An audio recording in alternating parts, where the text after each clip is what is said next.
Good morning.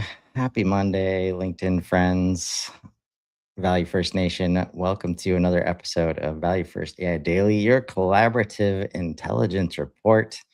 It is Monday. It is February in 2026. How we doing, fellas? Wow. January already gone. I was doing great till you entered the show with that. I'm just going to throw that out there. But And you're still doing great. Let's be honest. yeah, I might be doing okay. The snow's starting to melt for the second weekend in a row. My goodness. Starting to warm up a little bit. Yeah. Dude, North Carolina. Listen, I got to just say this. We got like 10 to 12 inches of snow. Wow, which never happens for us. Yeah. And I just kept watching it snow. And I'm like, am I in freaking Ohio right now? I could have swore I moved. And it was cold. Anyway, not why we're here, but it's starting to melt, which is nice. And then you asked AI, and it's like, got nothing for you, bro. Shouldn't be happening. It's happening. You got to deal.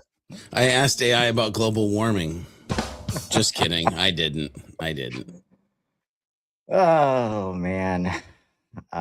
Speaking of AI, in case you missed it, quick roll through what we've been doing the last 7 days or so, last 7 shows, trying to help you come over to our perspective a little bit with this Value First AI manifesto. We're going to use AI to enhance human capability, not substitute for it. We will deploy AI to recognize patterns, not enforce processes.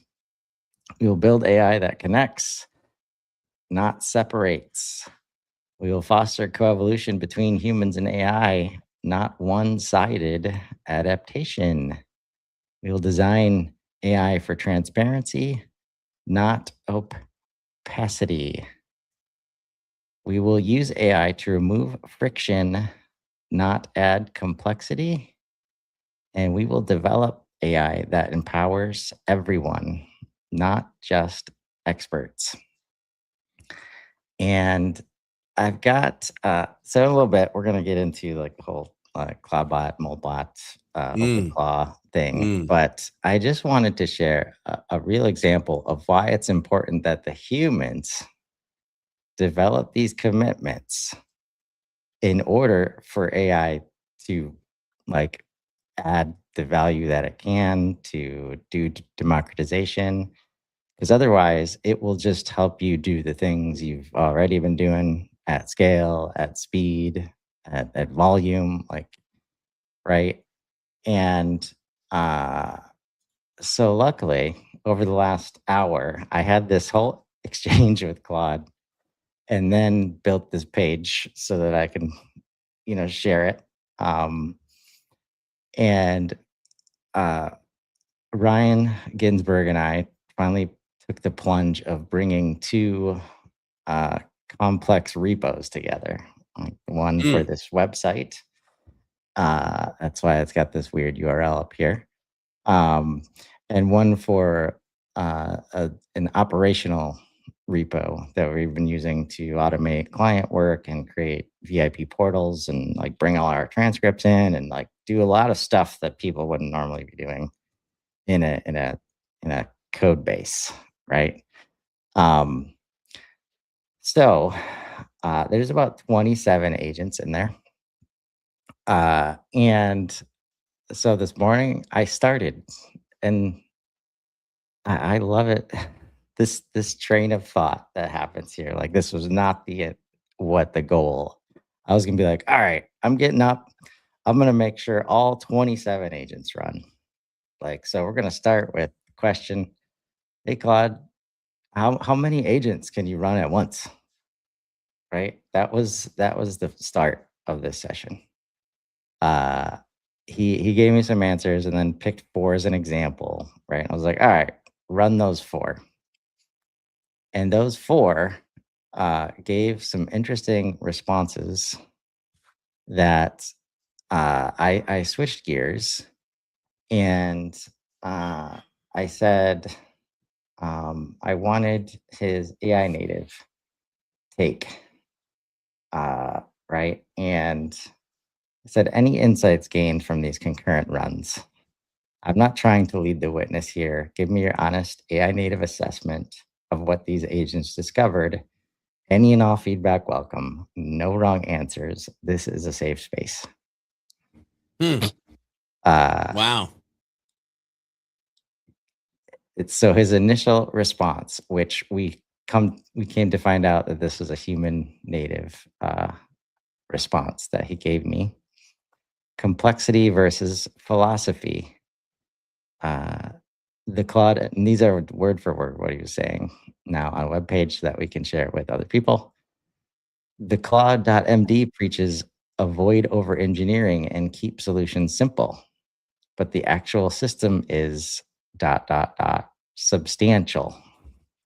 414 website routes, 25 plus portal sections, 30 plus MCP tools, dual HubSpot architecture, Sanity CMS, Mux Video, Gemini AI, Remotion video generation, 11 Labs TTS, ingest job queues.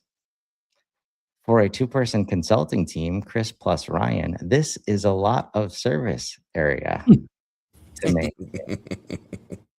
Okay, so that theme, and maybe I should just do one more. Let's two more. Number 2, fighting the tool's nature. There's an interesting tension. The methodology explicitly rejects CRM thinking, no leads, no funnels, no MQL, SQL. But the entire system is deeply coupled to HubSpot, which is fundamentally a CRM. That's a constant swim upstream. Number 3, the enforcement layer is fragile. The formalization is the solution to fragility, or is it? My honest take, it works, but it's also fragile. Every new Claude model, every context window limit, every session restart, the enforcement has to be reloaded. The agents found extensive documentation about this, which suggests you've learned this the hard way. Now, before I tell you what I did to get the real AI native assessment, what's the through line here, you think? Could it be human complexity and human over engineering to solve for solutions or to solve for problems? George? I'm shooting in the dark. Yeah, I'll go with that. Is solved by AI, is that what you said, Nico? No, I'm just saying that humans. humans Human complexity is the common through line. Human complexity from the philosophical standpoint is what causes fighting with the tool, right? Because you want to think that you're better on some level, you want to think that you know more on some level, you want to think that your feelings and your intuitions, hold greater weight than all of the knowledge combined to do one thing. I mean, my brain goes to, I don't think you think this is what you think it is. Like, Claude preaches avoid over engineering, but you say not to have CRM thinking, but formalization is a solution, or is it? Like, it's literally fighting itself.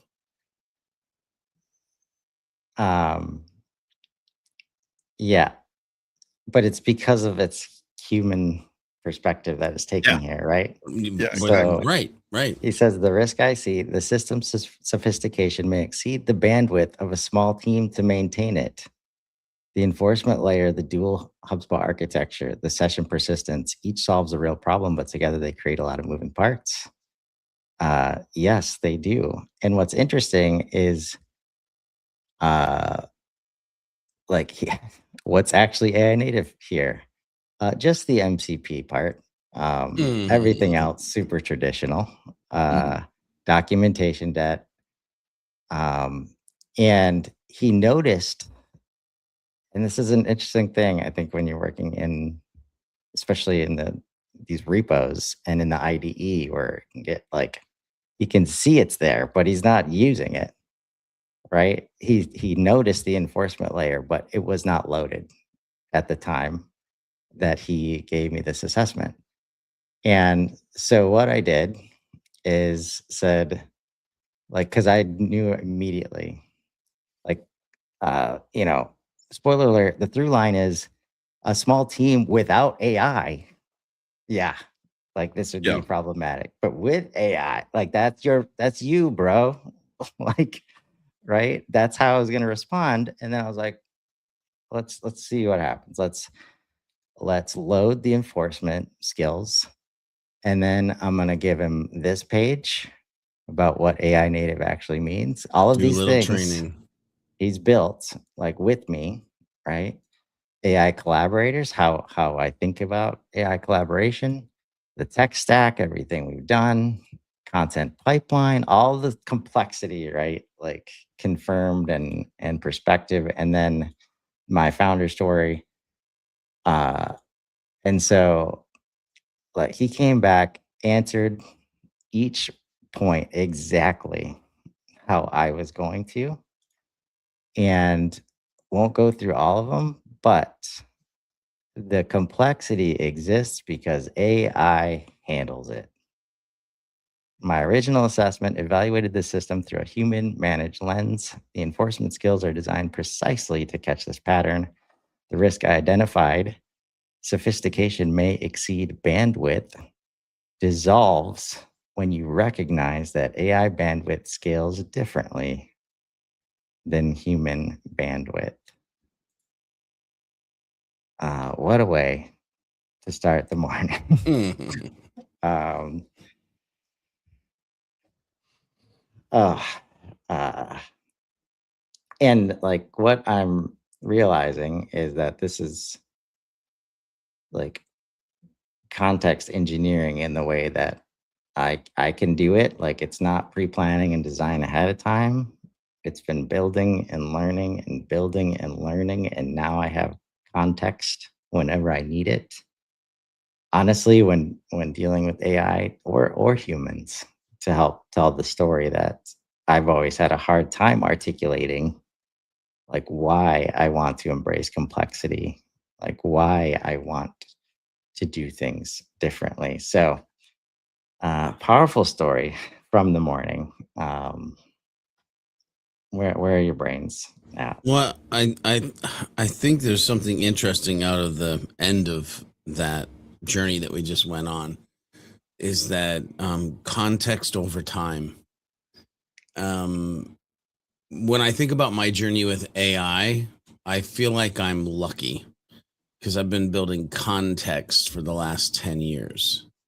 Meaning I've been creating content, been building a brand, been putting stuff out there.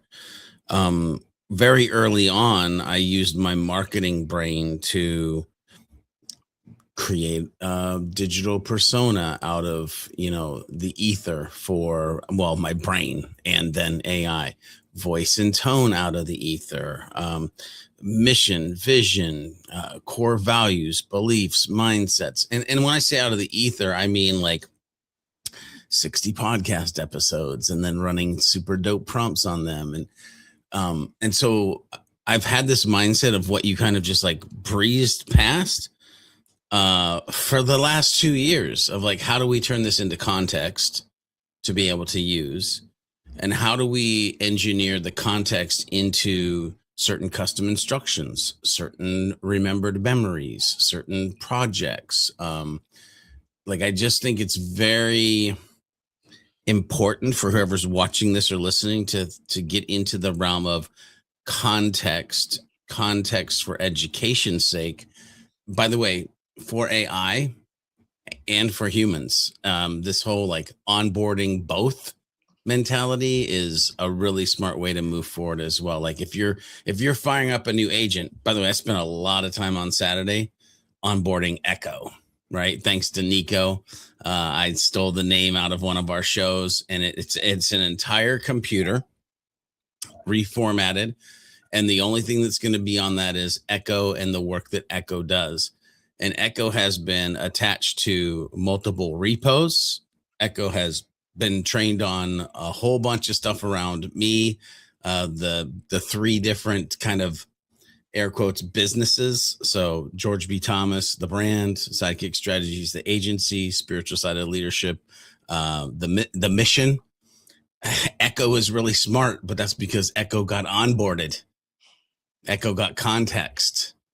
Anyway, these are the things that I want people to think about as they move forward, not just like, let me buy a $20 ChatGPT thing, think about building a GPT and be like, oh, this is awesome. It just wrote my email. Yeah. Yeah. And before you go, Nika, I just want to clarify this point. Like, in 1 hour, this like agents ran an understanding of a repo that has like 7,000 files in it. This exchange that took it from, oh, this is happening to, oh, this is what it means. And then creating like the website page, like to help like educate, right? Oh, yeah. And this was not a long conversation. It says on the page what changed between responses, right? Because I was ready to just go like keyboard warrior style, like what the hell, like what are you doing? Like, oh my gosh, right? Like, and instead I was just like, hey man, can you please load the enforcement skills and try to respond from my perspective? You may want to use these website pages as resources as well. Some And gentle that nudging. led to the exact answers that I would have typed out. Like I probably wouldn't have typed out as much, but like it was right. Well, let me ask you a question, Nico, and then I'll shut up so you can go. Because I want us to be careful. There's 2 things I've heard on this show today that I want us to be careful of. One, at the very beginning, you said, we've been sharing this so you can come to our side of thinking. I don't necessarily need them to come to our side of thinking. I just need them to come to a side of thinking for them. The second thing that you just said is, it's the things that I would type out. Does that make it right? Like, we got to be careful with how we're using AI and how we're perceiving the use of AI. And sometimes, like, what I want people to be careful of is not using context to mold the answer that you want, but using context to get the answer that sometimes you might not not want to hear, but need to hear. Listen, I had this is like a week ago, 2 weeks ago. I had my assistant hitting me with a 2x4. Like, hey, bro, you're not thinking about this.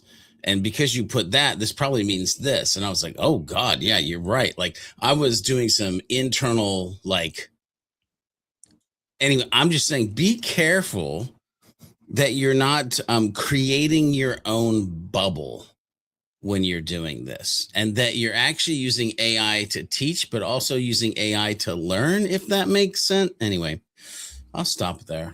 And Chris, I'm not giving you a hard time. I'm just saying, be careful either about the words we're using on the show, or be careful as a user, the way that you might be using. And I'm not saying you, Chris, I'm saying the audience just in general, using AI as you use it. No, for sure. Like awareness is key here. And there's definitely a moment I could have easily said, I want you to look at it from this perspective with no other context, like at all, about this AI native and training data issues and all this stuff, and gotten it to give like the answers I wanted. So definitely awareness is super key behind the scenes here. Yeah, I'm looking forward to where like all of it, like how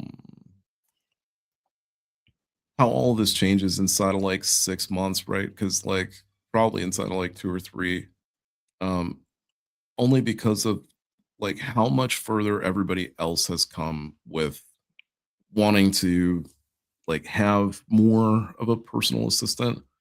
I say everybody, I make a horrible mistake. But because when I say everybody, you guys know, you two know exactly what I mean. The separation that I'm seeing between, so that's what's kind of crazy to me, is that like even what we're talking about is like a massive degree of separation between people who are currently like just using GPT to do stuff and like just and this discussion, right? Yeah. So really realistically, I've just been sitting back like, how much longer is it going to be? It's only going to be like maybe a month or two tops until, you know, the three of us are just continually like this. The whole context thing goes out the window, right? Like we understand that, but then at the same time, like the gap grows even further. Like I'm seeing this thing where like if you adapt, you adapt faster. And if you don't even start to adopt, then your adaptation level is just super, super slow. And yes, there is like a very quick catch up, right? I'm not trying to like steer so far off course from where the assistant thing is going. The reason I even bring it up to begin with is because we talk about skill level all the time. We talk about working with AI. We talk about like working in connection with AI, working with it as a partner. And it's just going to be interesting when you have people who are, you know, you're listening to, because like I'm stepping back and I'm like, wow, Chris just said that him and his, you know, that him and Ryan have like 26 different coworkers in a folder somewhere on GitHub. Like, you know what I mean? So like in my head, I'm just like, yeah, like by the time you guys catch up to what we are talking about today, we will be 100x. So what is that? You know what I mean? Like, yeah. And so I guess the totality of it is, if you're hearing this, if you're listening, you know, if you're listening to it, if you're watching it, just understand, like, get to the Value First website and start learning very, very quickly. Yeah, If you just yesterday. started getting into it, right? Yeah, yesterday we had 3 hours on LinkedIn Live, and the Oh, first 50 minutes was me showing how you could take a sales rep who's never done any of this before and turn a slide deck into a website within 50 minutes. And then you get there, and then the next version of that, like, okay, I want personalized for each client now, 10 minutes. After that, Right. oh, new business line, 5 minutes after that, right? And this is, it's mindset, folks. And how I tie it back to like the whole Clawdbot and personal assistant. I asked Gemini last week as I was building my own personal assistant. You know, Nico's got his, George just mentioned Echo. And I was like, Gemini, man, should I just switch? Should I just go use Clawdbot? And he was like, nope. This is why your personal version is going to be better. And of course, I got to that moment because it was the end and I was trying to cover the last mile. And Gemini was like, just push through the last 5% and you're going to be thankful for it. And what I'm thinking about now is like, it's 100% mindset. We can build self-reliance in a way that has never existed before. The only thing we should be relying on from the third parties involved here is AI as an infrastructure, just like we rely on electricity, just like we rely on internet. But the application of it, in this case, somebody else building the personal assistant like infrastructure in Clawdbot, right? You don't have to rely on that. It's not even Clawdbot anymore. It's OpenClaw at Right. this point, Yeah. right? But so it's interesting. So let me jump in here for a second. Like I agree with you as far as like electricity or internet, and it's what you need to do with it. Listen, I went down the journey just for a testing reason of like when it was Clawdbot installing it. I'm probably the only person that could go on the internet right now and also teach you how to uninstall it.